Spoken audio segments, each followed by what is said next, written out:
So here we are, guys. I'm going to bring you along on my first ever camo painting of the rifle. Sorry for the shaky camera here. I'm painting my 308 Palmetto State Armory AR-10 or pa-10, I guess is how they say it. And we'll see how it turns out. So here we are. Here is the rifle.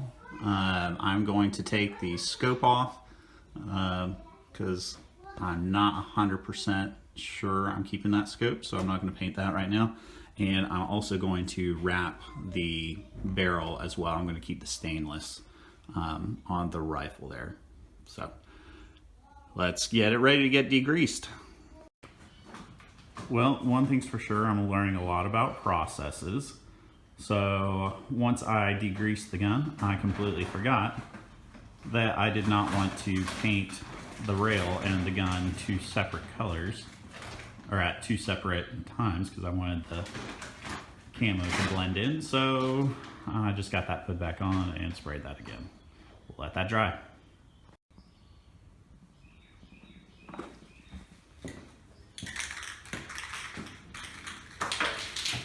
Alright, so we can go ahead and start with the first base coat. I'm using Rustoleum camouflage and sand. So we'll just do these in bursts.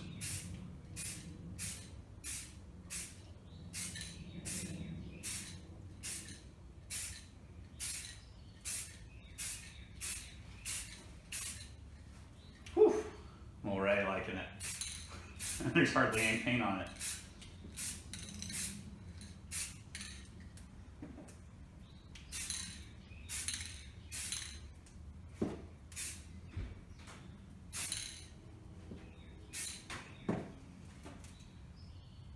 All right.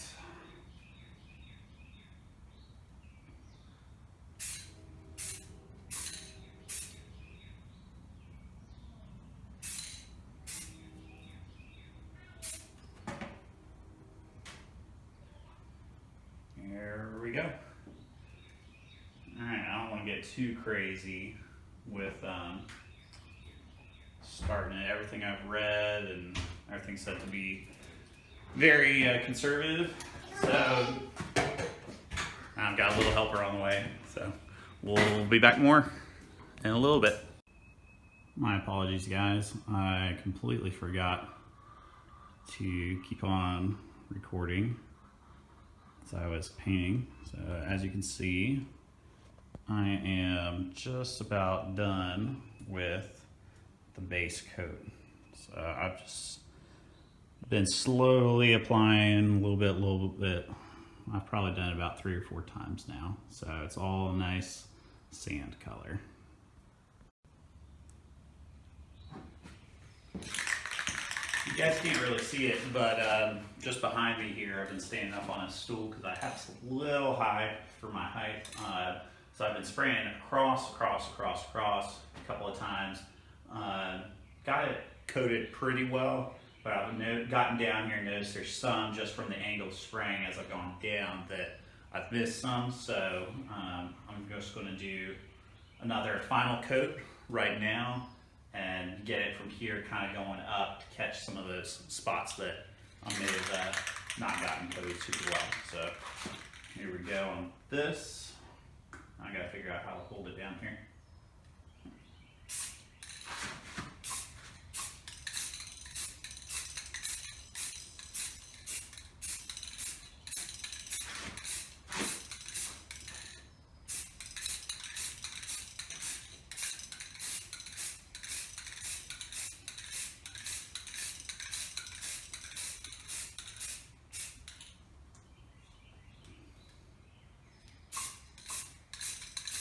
Hate the butt pad on this just because videos I've watched, things I've read on it have mentioned that since the butt pad is rubber, the paint won't really adhere or dry on it very well.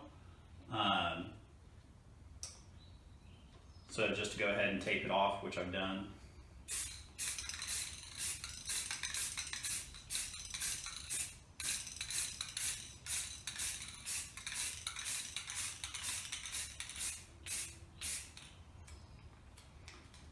Some people tape off a flash hider. I chose not to, so we will see how that goes. If that was a good move or not.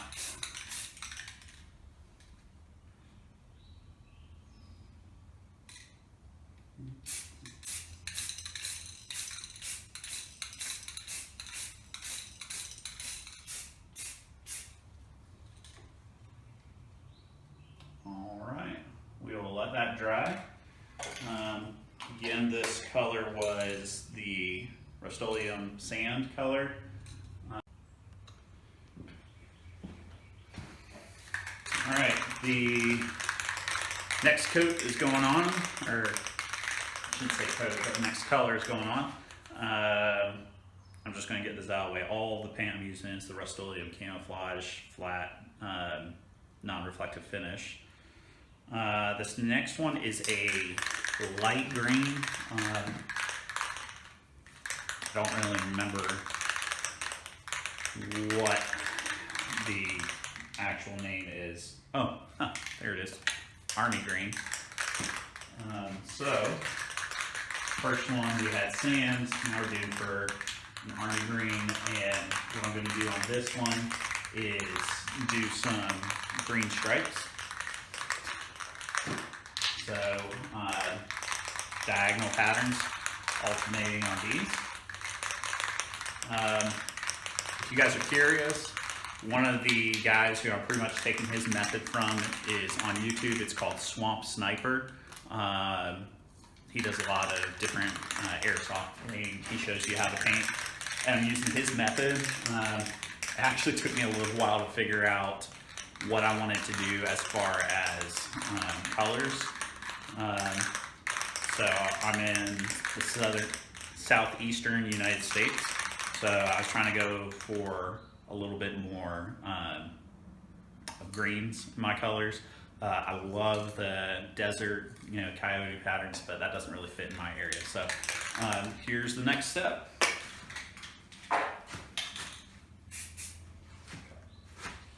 So I'm just going to take this and do some green.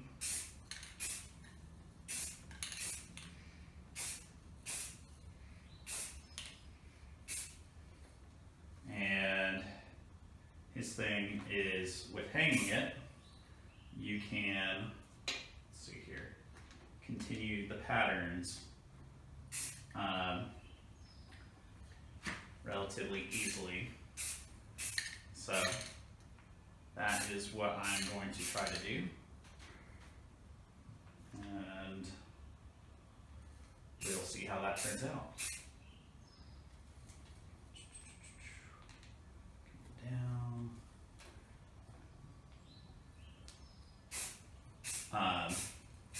Continuing patterns, and then also by hanging your gun, in theory, it is easier to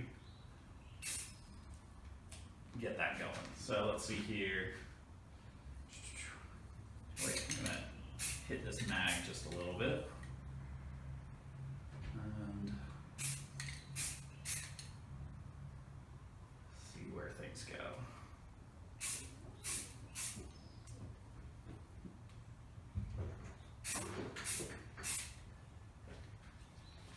Hey Dad, can I got her positive peanuts? All right. How do you paint? I'll be right back.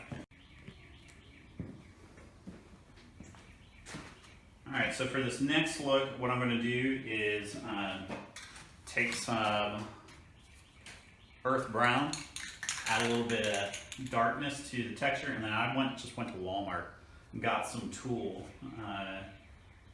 And I'm just going to kind of wrap this around, give it a little bit of texture. Remember to make sure that you are wrapping it tightly so that you get that texture. If it's not tight, then you're going to lose some of that texture. It's just gonna blend it all in.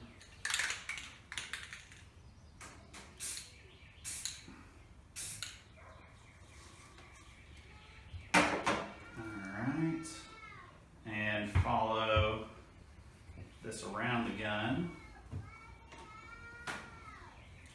I got a little one that decided she wanted to play in the car, and now she doesn't want to play in the car, so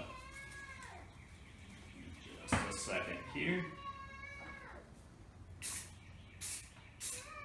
Alright, we are going to take a break, and we'll continue this in a minute.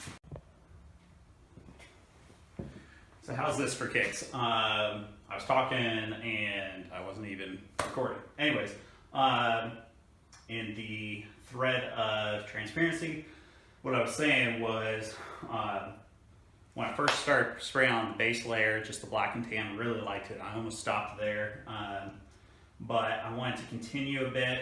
When I got done, some of my colors I wasn't really crazy about, so I came back through and hit it with a little bit more brown in it. So what I did is I took the tool, got that really, really tight, and I went ahead and did kind of like a snake skin over most of the gun there.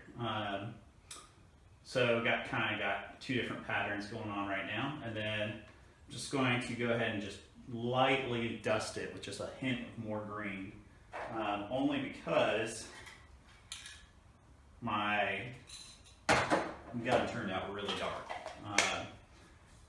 The suggestion was to start with a light base and go from there, go darker. But if I was going to do it again, I'd actually probably do the inverse of that and do my dark base first. Your mileage may vary. So anyways, so let's go ahead and shake up a little bit more green.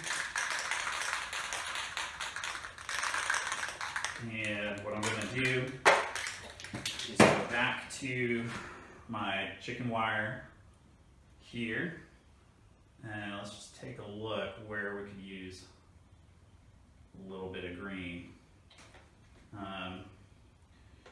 Right here.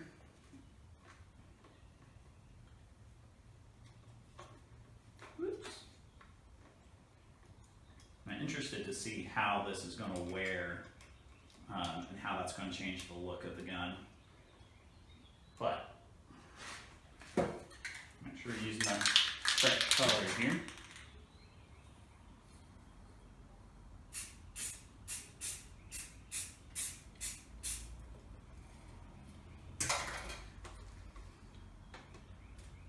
Okay. I'm going to keep the top of the rail kind of dark there. You know what? I'm going to go back and forth. This whole thing's an experiment. I'm going to go back to the tool material. Gives a good snake skin pattern to it. The chicken wire, you have to spray a lot of paint on it because it's so thin. The wire's just not big enough. So let's see if we can't get this super tight on here.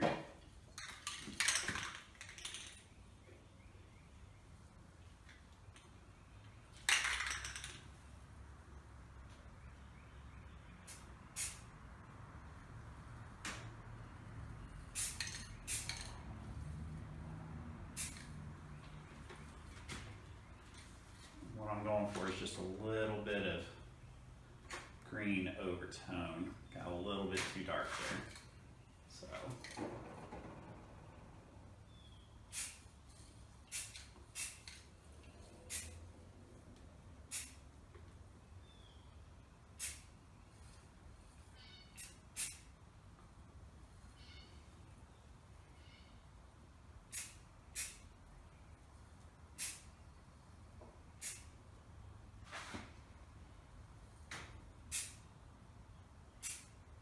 trying to blend the colors in a little bit.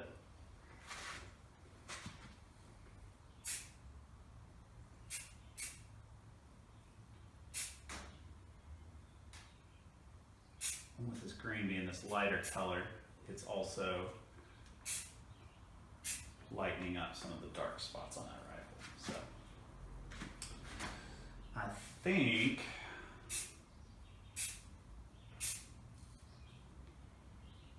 may just about be there.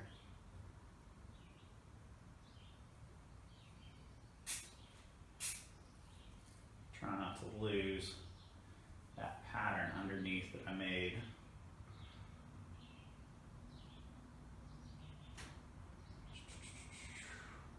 There's not much of anything going on right here, so I kind of like to get a little bit of something going on, but don't want to overdo it.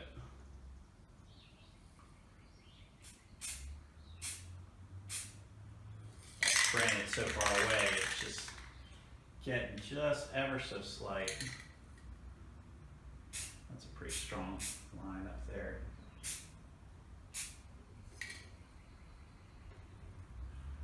All right, let's take a look at that rifle, and I'm going to bring you guys in closer. Whoops, sorry guys for flipping you around. So you can see a little bit of that texturing that that tool gave the gun. There's the chicken wire texture. Some more tool, chicken wire. And there we are.